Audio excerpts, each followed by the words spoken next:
Hey, beautifuls. My name is Jenny Jo Allen, and I am a clairvoyant medium, Reiki master, and a medical intuitive. I'm also a psychic medium. I work with all kinds of intuitive beings from other realms. And my question today that we're going to be working on is, are you afraid of your psychic power? I see lots and lots of clients, and a lot of us are totally terrified of how powerful we know that we are. And so we just kind of like suppress it and keep it just under the surface. And so I just wanted to share a little story with you from my own personal experience. When I was really young, I can just remember driving by these, you know, street side psychic readers, with the big, huge handprint on them. They're like palm readers. And I would always be so curious. I was desperately curious to know about that and to learn about it. But I was so afraid of, I don't know, I was just afraid of that whole realm. And so after years and years of being super duper curious, I used to want a magic 8 ball, and I used to be, I wanted to get the Ouija board, but I was always too afraid to even ask for those things for Christmas. And then fast forward a bunch of years, and none of that curiosity went away. In fact, it just grew and grew until when I was in college, I met some other women, young women like myself, but they were reading tarot cards, and I learned everything that I could possibly learn about that. And then I had this experience where I went to some psychic training thing because I wanted to learn how to be a psychic. And there was this institute that was teaching how to become a psychic. And so I'm like, okay, sign me up for that. And so I went to the first class. It was a 3-year program. And it was a church that was running it. And so the reverend of the church, sort of, I don't know what it was, but he like whisked me off into this other room at the end of the first like 7 weeks and put me into this giant room, which I could only guess was a sanctuary. I'd never been in that room before. And, and he said, we need to do this psychic cleansing on you. And then sat me in this one chair facing these other 5 chairs. And the third-year students came in and sat in those 5 chairs, and they were waving their arms around. And the long story short, they implanted this giant energy cord, and he had control over it. The Reverend did. And in that cleansing that I didn't agree to, they just did it. But I was like afraid of upsetting other people, and there was all this old past life trauma that was keeping me from jumping up and saying, what do you think you're doing, and running out of there, right? I mean, that would be like if you were watching that in a movie, you'd be like, hey, she shouldn't stay there, she should run out of there. But of course, when you're in a situation like that and you're a good girl and you're compliant and you're a woman, you just deal with it. You just are compliant, and that is past life trauma.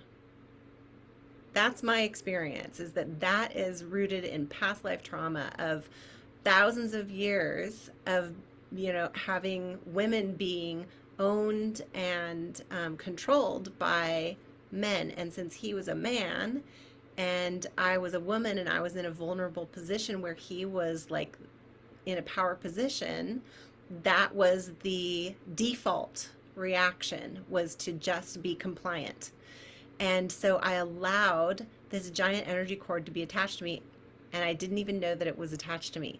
But it had the effect of a lifelong dream being completely stopped in its tracks. I left that building after he was done with his, like, you know, psychic attack. And I didn't go back and see any psychics for over 10 years. I was like, I was shell shocked after that. That was like way too intense for me. And what I decided is that I couldn't trust anybody in the psychic realm. And the only um, thing that I could do was just, play with my tarot cards and do my own individual private work by myself. And so after maybe 10 years or so like that, I did end up going to this psychic. I don't know, she was sitting at a little card table on the side of the road, in a little town that I was living in, and I just was like, oh, that feels good. And so I stopped the car. I was like, and I stopped the car and I got out and I went and I talked to her, and she was like, you're a healer. You need to take a Reiki class. And let me tell you, the rest is history. Um, After that, I gobbled up all of the Reiki classes I could find and learned as much as I could. And I became an apprentice to my teacher, and she was totally safe to learn from. I found somebody that was really safe. Anyway, my point of this story is that lots of us are in our own little psychic closet. And this psychic closet can be a closet for a lot of different reasons, but mostly it's there because we're afraid. We're afraid of our own power, and we're afraid of other people's power over us. And at the root of all of that fear is trauma, whether it's childhood trauma or past life trauma or ancestral inherited trauma. And those are the kinds of things that create a space for negative energies and negative experiences to happen to us. And so, some of the questions that women in our position in a psychic closet can really be questioning in themselves and be afraid of is, did I do something to hurt somebody else without really realizing what I was doing with my energy? And I've had these questions come up a lot, actually. It's amazing how common that fear is. And it keeps us in that psychic closet. So I'm just wanting to address a couple of those really scary questions that some of us have had that we're not even really willing to voice ourselves. The first one is, did I actually curse that person with my thoughts? And this is one that comes up a lot. We'll be in a situation that triggers a past life trauma or a childhood trauma or or an ancestral epigenetic inherited trauma, and it draws out this super intense reaction of anger. And for those of us that are in the psychic realm of things and know it, there's this feeling of power that rises up that can feel really out of control. And sometimes we release that with an anger outburst, or by bursting into tears or something like that. But often there's this feeling of wanting to do harm to that person that has triggered this trauma reaction. And so then afterwards, there's all this guilt. Guilt. And so there's this underlying guilt of like, oh, women aren't allowed to get angry, and I'm going to get in trouble. I'm not allowed to do that, or somebody's going to find out, or maybe I actually am super evil. Like, okay, all of that stuff is past life oriented, and then some of it is actually reinforced in this lifetime, depending on how we grew up, what kinds of belief systems we grew up in. But culturally, we're still in a very misogynistic culture, And so those kinds of beliefs that tell women they're not allowed to get angry, they're going to get in trouble if they step out of line or do anything wrong or bad or anything that seems like it might be, intuitive or psychic or energetic attack in nature. Like all of those things are like super trigger points for most women.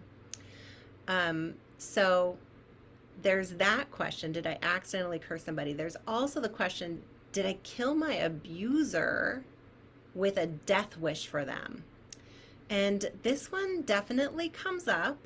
It's the type of thing where if you have somebody who has, if you've been a victim of sexual abuse and you've had that kind of a thought, like, and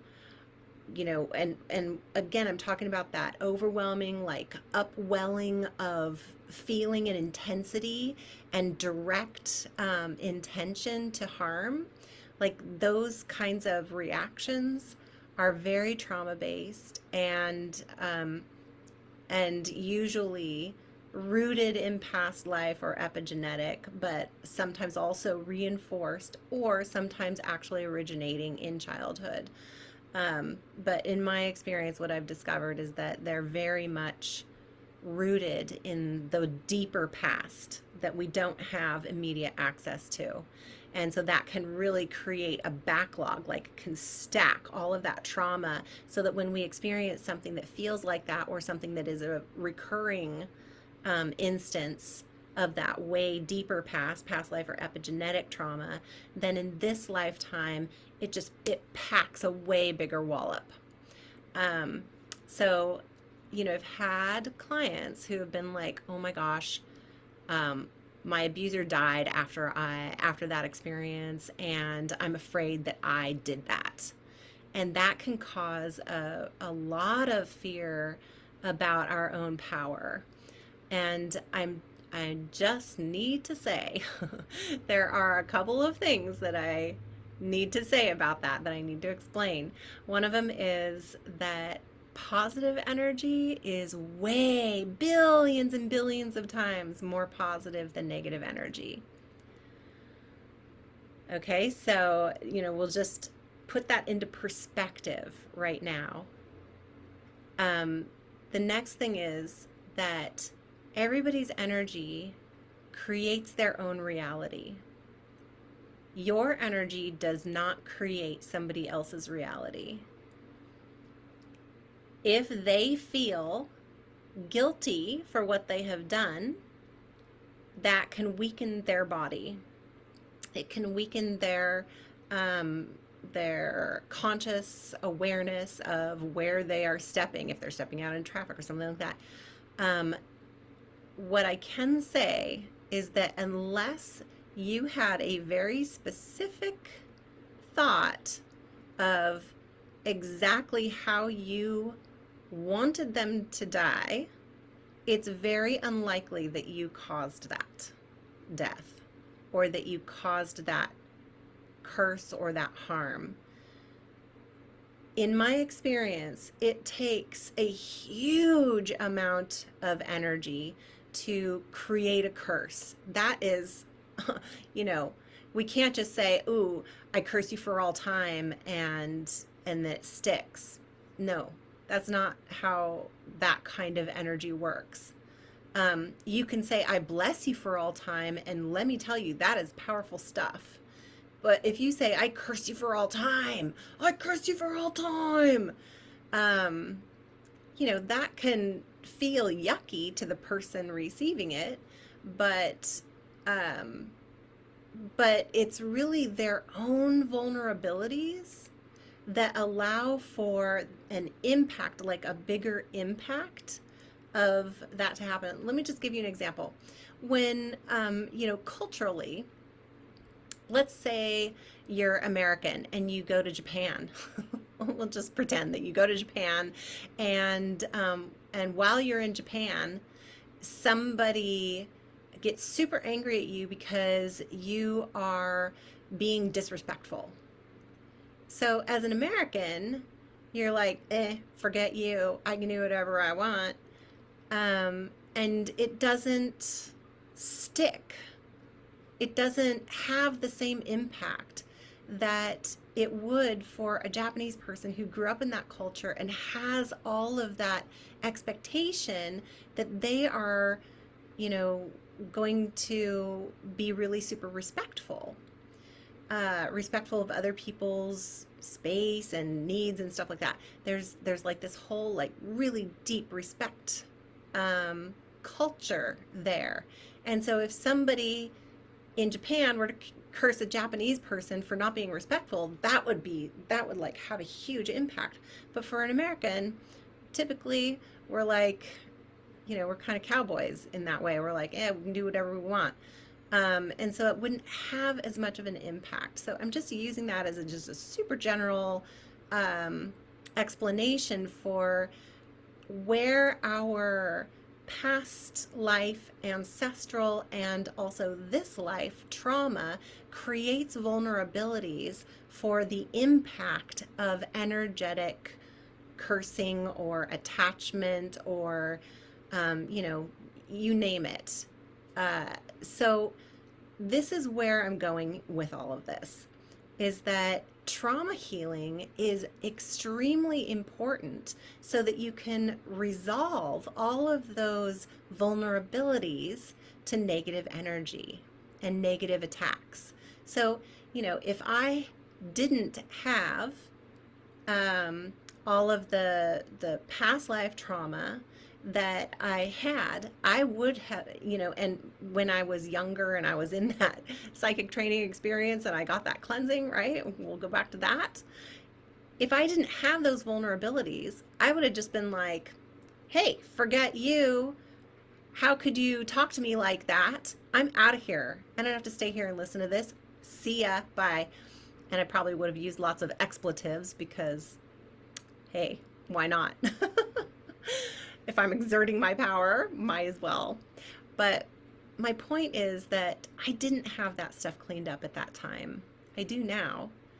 And it took me many, many, many, many years to get there. It took me 24 years to even recognize that that energy cord was attached to me. 24 years. 24 years of not being able to share my gifts because that energy cord was sucking all of my psychic energy away from me. 24 years of wasted time because what actually I needed to do was resolve that attachment and then resolve all of the trauma that laid me open to have that attachment put on me in the first place. And that's why trauma healing is so important from the psychic perspective, or if you want to gain control over your own energy, over your own psychic abilities, over your own intuition, and your understanding of what, you know, the number sequences or the feathers or the, you know, the guides that pop in and out of your awareness are saying to you, what those things mean. These are all things that you can have access to, but like most of us, there are things that are in the way, and those are the things that you need to get cleaned up. So if you're interested in doing this work way faster than I did, I have a solution for you.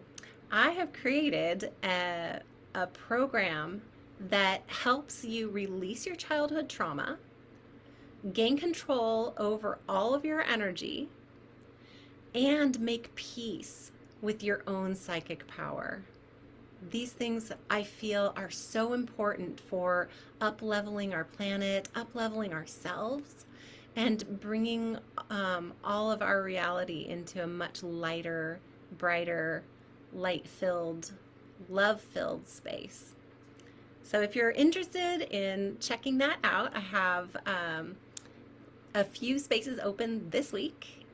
You can jump right in and click on the link in order to sign up for a free 30-minute chat with me. And we can just talk about what's going on in your life, and I can learn about you, you can learn about me, you can learn about the Align Your Light journey. It's an 8-week program. You get there in 8 weeks. I wish that I had had something like this so that I could have gotten all of my past life and this life trauma energies all cleaned up. 8 weeks, oh my gosh, that would have been so much easier than 24 years. Okay, well, go ahead and click that link. I can't wait to meet you, and we'll see you soon.